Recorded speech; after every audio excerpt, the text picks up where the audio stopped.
In today's video, I'm going to teach you how to integrate Kitcom with Framer. Start by heading to your Kit dashboard. Once you're in, open the Grow section. This is where Kit keeps its tools for building and converting your audience. From there, go to landing pages and forms so you can set up a reusable sign-up experience.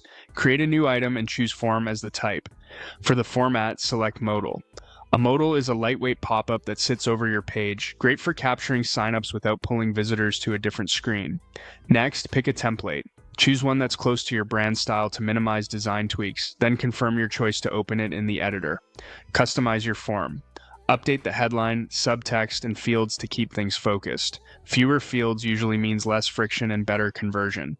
Match colors and typography to your site so the experience feels cohesive. If available, fine-tune the success message to set clear expectations after submission. Keep your call to action specific and benefit-driven.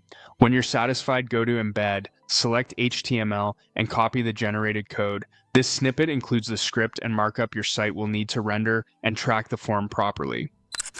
Now switch to your Framer dashboard and open the project where the form should appear. In the editor, use Insert, then open the Utility section and drag an embed element onto your canvas. Place it on the page where you want the modal to initialize. It helps to name this layer clearly so it's easy to find later.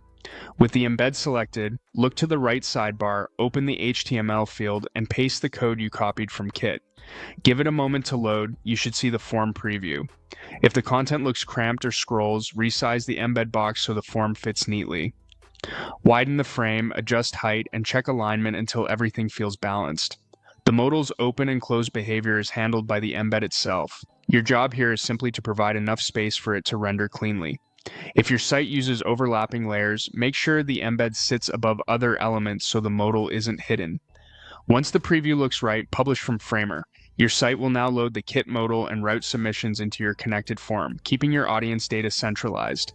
That's the full workflow. Build in Kit, copy the HTML embed, place it in a Framer embed, adjust the container for a clean fit, and publish to go live.